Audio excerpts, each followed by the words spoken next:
নমস্কাৰ আমি আজি অভিনয় চাৰি প্ৰকাৰৰ সেই আলোচনা কৰিব লৈছোঁ চাৰি প্ৰকাৰৰ অভিনয় হ'ল আংগিক অভিনয় বাচিক অভিনয়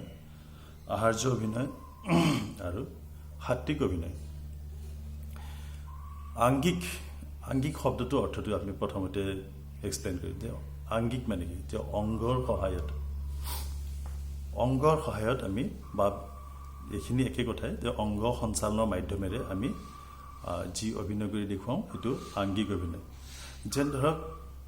মই এটা সাধাৰণ আংগিক অভিনয় এটা উদাহৰণ দিছোঁ যেন ধৰক মই প্ৰথমতে চশমাটো খুলি লৈছোঁ আজি খুব গৰম পৰিছে তো ইয়াত অংগৰ ব্যৱহাৰ কৰা হৈছে মই হাত দুখনৰ ব্যৱহাৰ কৰিছোঁ তাত এটা ৰস লুকাই আছে যে মই খুব গৰম পাইছোঁ এইটো এটা আংগিক অভিনয় উদাহৰণ দিছোঁ মই যে আংগিক অভিনয়ত আমি নাটক কৰোঁতে বা এনেও সাধাৰণ জীৱন যাপন কৰোঁতে আমি যেন ধৰক মানুহ আহিলে নমস্কাৰ দিওঁ বা আমি কাৰোবাক যদি যাব কওঁ তেনেকৈ আমি এটা অভিনয় কৰোঁ যে আপুনি ইয়াৰ পৰা যাওক বা এইটো কৰক বা কেতিয়াবা অভিনয় কৰোঁতে আমি হাতখন প্ৰায় বা আমি যেতিয়া শ্ৰেণীকোঠাত ক্লাছ কৰোঁ যে ক্লাছ কৰাৰ মাধ্যমত আমি বিভিন্ন কথা বুজোৱাৰ সময়ত আমি হাত দুখন ব্যৱহাৰ কৰোঁ তো এয়া এক প্ৰকাৰ আংগিক অভিনয়ৰ মাজতে সীমাবদ্ধ হৈ থাকে তো আমি নিশ্চয় দেখিছোঁ মঞ্চত যে হাত দুখন বিশেষ কৰি লৰচৰ কৰে কোনো এটা যেনে ধৰক দূৰৰ কথা ক'বলৈ লাগিলে হাতখন দূৰলৈকে যায় তো এইটো এটা আংগিক অভিনয়ৰ উদাহৰণ তাৰপিছত আমি সাধাৰণতে দেখিবলৈ পাওঁ যে ডিঙিখন লৰচৰ কৰিছে বা কিবা ইয়াছ বুলি কওঁতে আমি মূৰটো দুপিয়াই দিছোঁ বা নাকতে এনেকৈ দিছোঁ তো এইবিলাক এটা আংগিক অভিনয়ৰ এটা উদাহৰণ তো আংগিক উদাহৰণৰ ক্ষেত্ৰত আমি এইখিনি কৰিব পাৰোঁ যে অংগৰ আমাৰ কি হ'ব পাৰে কি সঞ্চালন হ'ব পাৰে অংগৰ যে হাত দুখন হ'ব পাৰে আমি চকু দুটাৰ মাধ্যমেৰেও কিবা ক'ব পাৰোঁ বা ওঠ বা মুখ বা নাক বা কাণৰ মাধ্যমেৰে বা কিবা এটা ভুৰু দুটা আমি যিটো আমিতো আমাৰ ইপিনৰ ভাষাত একচুৱেলি ভুৰু বুলি কয় আপোনালোকৰ পিনে কি কয় নাজানো এইটো চেলাউৰি মাধ্যমত কৰা বা বিভিন্ন ৰসৰ আশ্ৰয়ত আমাৰ চকু দুটা বিশেষকৈ আমাৰ মুখমণ্ডলত আটাইখিনি অভিনয় কিন্তু আমাৰ মুখমণ্ডলত প্ৰকাশ পায় আমি খং কৰিছোঁ বা হাঁহিছোঁ বা কান্দিছোঁ আটাইখিনি আমাৰ যি অভিনয় আছে আমি যি ভাৱ প্ৰকাশ কৰিব বিচাৰোঁ আটাইখিনি বুজিব পৰা মুখ্য ঠাইখিনিয়ে হ'ল আমাৰ মুখমণ্ডল তাৰপিছত আমি হাতৰ ব্যৱহাৰ কৰোঁ বা শৰীৰৰ বেলেগ অংগ সঞ্চালন কৰি আমি এইখিনিক ৰূপ দিবলৈ চেষ্টা কৰোঁ তো আংগিক অভিনয় অৰ্থাৎ যে চকু মুখ নাক কাণ থুতৰি চেলাউৰি আদিৰ মাধ্যমত বা বিভিন্ন বেলেগ অংগ শৰীৰৰ যেনে হাত হ'ব পাৰে ভৰি হ'ব পাৰে কঁকাল হ'ব পাৰে এজন মানুহ যদি বুঢ়া মানুহৰ ভাও ধৰিব লগা হয় বা তেওঁ লাখুটি এডাল লৈ খোজকাঢ়ি গৈ আছে তো তেতিয়াহ'লে আমি কি কৰিম তেওঁৰ গোটেই শৰীৰটো বেয়ান হৈ যাব তলৰ পিনে তেনেকৈ ভাজ লাগি যাব তো সেইটো আংগিক অভিনয়ৰ এটা উদাহৰণ বুলি ভাবোঁ ইয়াত ক'ব পাৰি যে আংগিক অভিনয় যে অংগৰ মাধ্যমত অংগ সঞ্চালনৰ মাধ্যমত যি অভিনয় কৰা হয় সেয়া হ'ল আংগিক অভিনয় আশা কৰোঁ আপোনালোকে বুজি পাইছে একচুৱেলি কি হয় মই এইটো ভিডিঅ'ৰ পৰা যে ডাঙৰকৈ ভিডিঅ' পঠাব পাৰি সেইটো মই গম পোৱা নাছিলোঁ মই ভিডিঅ' কম্প্ৰেছৰ ডাউনলোড কৰাৰ পিছতহে এতিয়া ভিডিঅ'বিলাক ডাঙৰ কৰিব পৰা হৈছে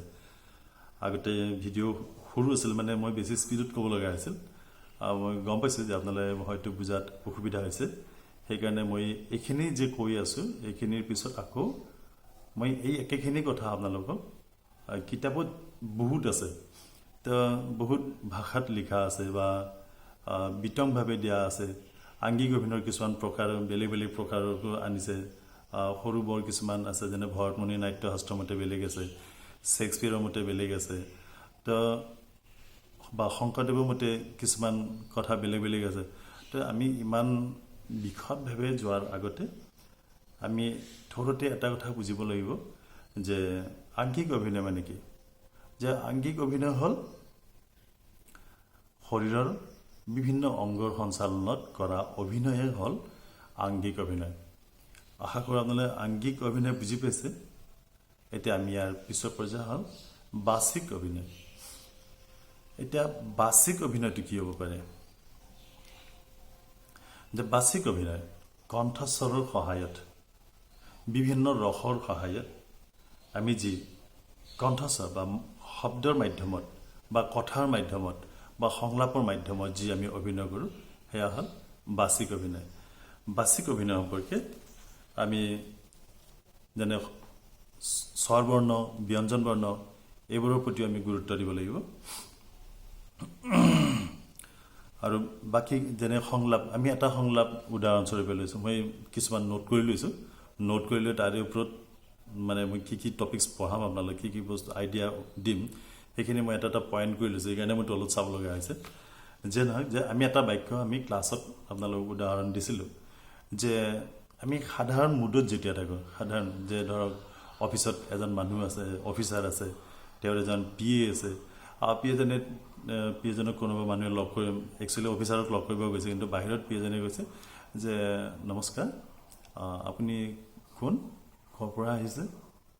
তো এইটো এটা সংলাপৰ মাধ্যমত, কণ্ঠস্বৰৰ মাধ্যমত কৰা অভিনয়। কিন্তু আমি একেখিনি কথা আমি বিভিন্ন ধৰণে ক'ব পাৰোঁ।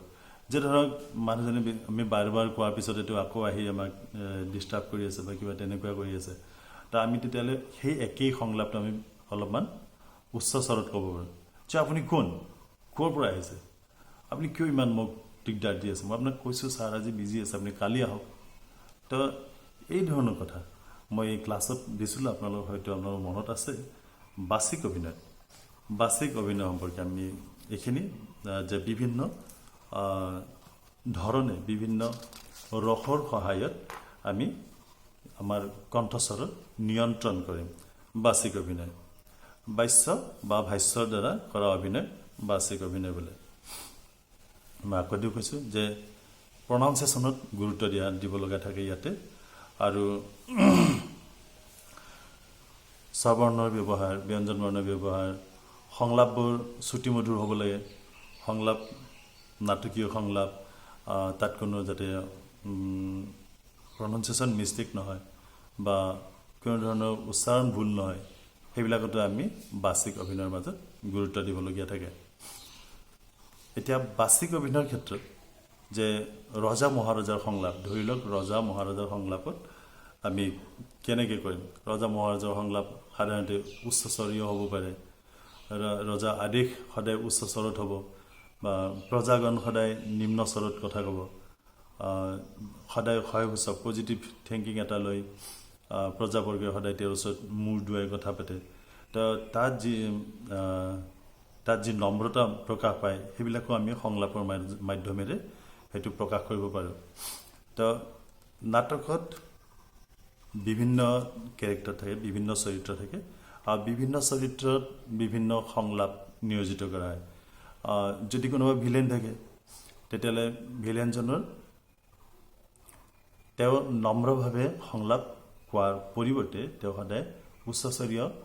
উচ্চ স্তৰত বা উচ্চ স্বৰত তেওঁৰ সংলাপবোৰ সংযোজন কৰা হয়। তো তেনেকুৱা। আৰু কেতিয়াবা বাচিক অভিনয়ৰ মাধ্যমেৰে আমি বাচিক অভিনয়ত খুব টান শব্দবোৰ ব্যৱহাৰ নকৰাকৈ সহজ সৰল ভাষাত সাধাৰণ মানুহে বুজিব পৰাকৈ কিছুমান সংলাপ সংযুক্ত কৰা হয়।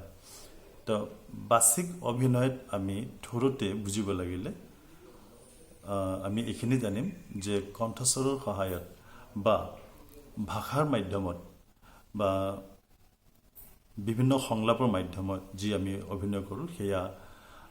বাচিক অভিনয়। বাচিক অভিনয়ত আপোনালোকে কিছুমান আৰু ডিটেইলছত পাব। মই এইখিনি আপোনালোক ফটো সহকাৰে মই PDF কৰি পঠাই দিম। আপোনালোকে মই কোৱাখিনি যদি কিবা বুজাত অসুবিধা হয়, তেন্তে আপোনালোকে কিতাপখন পেজকেইটা পঢ়িলেও আপোনালোকে গম পাব। পেজত মেইন লাইনবিলাকহে আছে, কিন্তু তাক এক্সপ্লেইন কৰাটো যে কাম, যিটো বুজাব পৰা, সেইটো এক্সট্ৰা বাহিৰা আইডিয়া থাকিলেহে এইখিনি বুজি পোৱাত সুবিধা হ'ব। বা নাটক সম্পৰ্কে অধ্যয়ন কৰিলে বা বিভিন্ন কিতাপ পঢ়িলে আমি সেইখিনি বুজোৱাত সহায়ক হয় তো ইয়াত কিছুমান মেইন লাইন থাকে কিতাপত বাক্যৰ দৰে লিখা থাকে সেইবিলাক বুজি পাব লাগিব বা বুজাব পাৰিব লাগিব ইয়াৰ পিছত আহিছোঁ আমি যে আহাৰ্য অভিনয় আমি কি বুজো সাজ সজ্জাৰ কথা বুজো সাজ পোছাক নাটকত আমি কষ্টিউম বুলি কওঁ কষ্টিউম ডিজাইন কৰা বুলি কওঁ যে কোনজন কেৰেক্টাৰৰ কেনেকুৱা বেশভূষা হ'ব কাপোৰ কেনেকুৱা পিন্ধিব তেওঁ কেনেকুৱা ফেশ্বন কৰিব কেনেকুৱা ষ্টাইল কৰিব তেওঁ চুলিখিনি কেনেকুৱা হ'ব তেওঁ চাৰ্টটো কেনেকুৱা হ'ব তাৰ বা ৰজাৰ যদি কিবা ড্ৰেছ আছে ৰাজকীয় পোছাকবোৰ কেনেকুৱা হ'ব সৈন্য সামন্ত পোছাক কেনেকুৱা হ'ব কোনোবা ভিখাৰী মানুহৰ পোছাক কেনেকুৱা হ'ব বা কোনোবা পাগল মানুহে অভিনয় পাগলৰ চৰিত্ৰত কৰা অভিনয় সেইজন মানুহৰ কেনেকুৱা কাপোৰ হ'ব তো এই আটাইখিনি আমাৰ আহাৰ্য অভিনয়ৰ অন্তৰ্গত অভিনয়ৰ বাবে পাত্ৰ পাত্ৰীসকলে প্ৰথমে সাজপাৰৰ দ্বাৰা দৰ্শকৰ সন্মুখত আত্মপৰিচয় দাঙি ধৰে যেনে ধৰক আংগিক বাচিক অভিনয়ৰ দ্বাৰা চৰিত্ৰ বা বিষয়বস্তুৰ অভিব্যক্তি প্ৰকাশ কৰে নাট্যস্থানত ইয়াৰ বিষয়ে বিশদভাৱে বৰ্ণনা কৰা হৈছে আমি এইখিনি মই আপোনালোকক এইখিনি দি দিম আপোনালোকে এইখিনি ভালকৈ কিতাপখনৰ পৰা পেজ কিতাপ পঢ়ি চাব তাৰ লগত আপোনালোকে বাহিৰা আইডিয়া কিছুমান পাব আমি সহজে বুজি লওঁ যে আহাৰ্য অভিনয় আমাৰ মঞ্চৰ নেপথ্যৰ পৰা সংগঠিত হয় আহাৰ্য অভিনয় তাত সাজ পোছাকৰ কথা বিশেষভাৱে উল্লেখ থাকে অৰ্থাৎ সাজ পোছাকৰ সহায়ত সাজ পোছাক পিন্ধি কৰা বা বেশভূষা আদিৰে কৰা অভিনয় আহাৰ্য অভিনয় বুলি কোৱা হয় আৰু তাৰ পিছতে হ'ল সাত্ত্বিক অভিনয় বিভিন্ন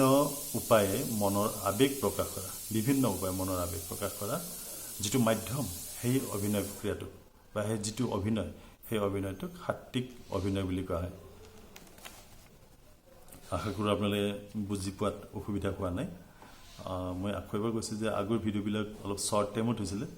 মই ভিডিঅ'টো কেনেকৈ পঠাব লাগে সেইটো মই বুজি পোৱা নাছিলোঁ ইয়াৰ পিছত মই আকৌ বেলেগৰ দ্বাৰা এডভাইচ লৈ এইখিনি তেওঁ কৈছে যে ভিডিঅ' কম্প্ৰেছৰ বুলি এটা এপ আছে সেইটো ডাউনলোড কৰাৰ পিছত ভিডিঅ'বিলাক যায় আৰু তো সেইকাৰণে মই আজি অলপমান ডিটেইলছত বুজাব সুবিধা হৈছে নহ'লে মই বুজি পোৱা নাছিলোঁ আৰু মই এটা কথা স্বীকাৰ কৰোঁ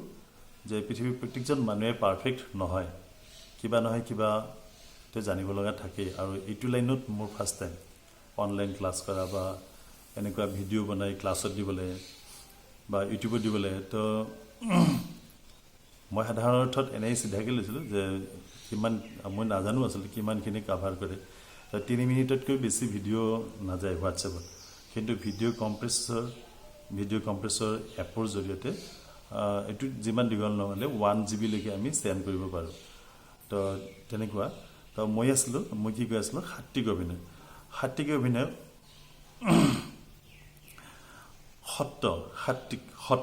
সত্য আমি দুটা ভাগ কৰিলোঁ সত্য মানে হ'ল স্বাভাৱিক মাধুৰ্য সাত্ত্বিক অভিনয় বুলিলে আমি বুজোঁ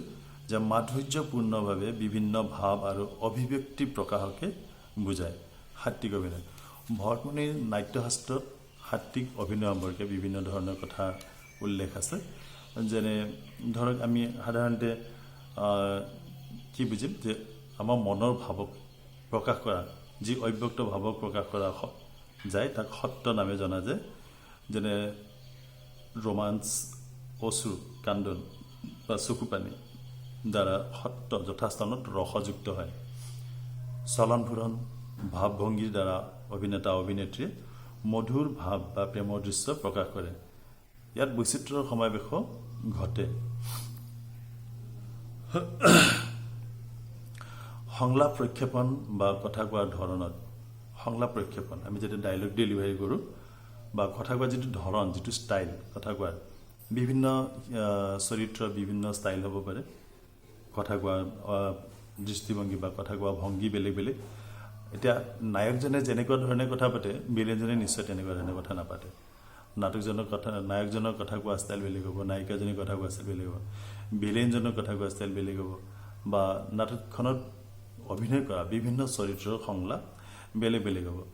তো আৰু তেওঁলোকৰ অংগভংগী বেলেগ বেলেগ এজন কমেডিয়ানে সাধাৰণতে তেওঁৰ অংগভংগী বেলেগ ধৰণৰ হয় যাক দেখিলে আমাৰ হাঁহি উঠে বা কিছুমান চৰিত্ৰক কেতিয়াবা তাৰ বেকগ্ৰাউণ্ড মিউজিকেও সহায় কৰে যেন ধৰক এজন ডকাইত মানুহ এজন বা ভিলেন এজন নিগেটিভ মাইণ্ড থকা এজন মানুহ মঞ্চত ওলোৱাৰ লগে লগে এক বেলেগ ধৰণৰ এটা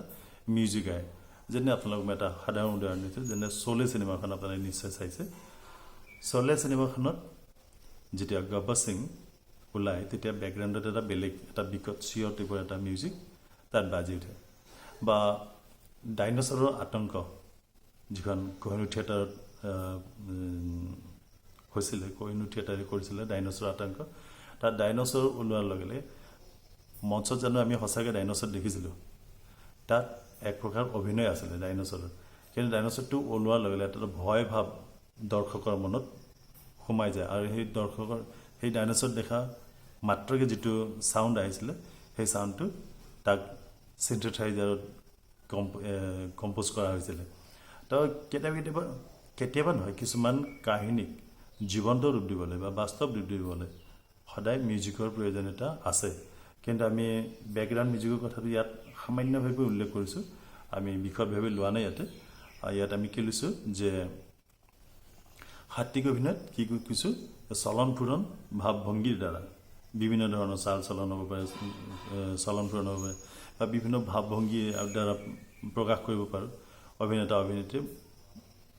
বা বিভিন্ন বেলেগ চৰিত্ৰসমূহে মধুৰ ভাৱ বা যিকোনো ঘটনাক বাস্তৱ ৰূপ দিয়ে মঞ্চত বা দৃশ্যাৱলীক নাট্য ৰূপ দিবলৈ সক্ষম হয় সেয়াই হ'ল সাত্বিক অভিনয় ইয়াৰ বিষয়ে ভৰতমুনিৰ নাট্যশাস্ত্ৰত আৰু বিশদভাৱে কিছুমান উদাহৰণ দিয়া আছে যে সাত্বিক ভাৱ কিমান প্ৰকাৰৰ সাত্বিক ভাৱ 8 প্ৰকাৰৰ বুলি কৈছে ভৰতমুনিয়ে যে স্তম্ভ অৱহ ভাৱ ছেদ ঘৰ্মাক্ত ভাৱ ৰোমাঞ্চ স্বৰভংগ বেপথু কম্পন ভাৱ বৈবৰ্ণ বিবৰ্ণ ভাৱ অশ্ৰু প্ৰলয় মূৰ্ছা ভাৱ তো এই আটাইকেইটা আমি ইয়াত বৰ্ণনা কৰা হৈছে মই এইখিনি আপোনালোকক এইখন কিতাপ খুব ৰিয়াৰ খুব কম পোৱা যায় এইখন মাৰ্কেটত পাবলৈ খুবেই টান মই যিজন ৰাইটাৰ তেওঁ ঘৰত গৈ এইখন আনিছোঁ আৰু ইয়াত ভাল ভাল কথা উল্লেখ আছে মই যিবিলাক টপিকছৰ ওপৰত আলোচনা কৰিম আপোনালোকক সেই পেজবিলাকো মই PDF কৰি পঠাই দিম যাতে আপোনালোকে মই কোৱা কথাখিনি যদি কিবা বুজি পোৱাত অসুবিধা হয় তেতিয়া আপোনালোকে পেজবিলাক পঢ়িলেও বুজি পাব তো আশা কৰোঁ আপোনালোকে ভালে আছে কুশলে থাকক এইখিনি পাঠ পঢ়িব উদাহৰণ সহকাৰে যিখিনি বুজাই দিলোঁ এইখিনি গুৰুত্ব সহকাৰে ল'ব ইয়াৰ পিছত মই আকৌ বিভিন্ন টপিকছ আগত লৈ আহিম যদি আপোনালোকৰ কিবা বুজাত অসুবিধা হৈছে আপোনালোকে মোক ফোন কৰিও ক'ব পাৰে বা হোৱাটছএপত মেছেজ কৰিব যে ছাৰ আমি এইটো বস্তু বুজি পোৱা নাই এইটো আমাক আৰু অলপ এক্সপ্লেইন কৰিবলৈ কিন্তু যে আপোনালোকে মই সন্দেহ কৰিয়ে যে আপোনালোকে হয়তো বুজি নাপাব পাৰে সেইকাৰণে মই ইয়াৰ পেজবিলাক মই আপোনালোকৰ হাতত মই PDF কৰি পঠাই দিম ধন্যবাদ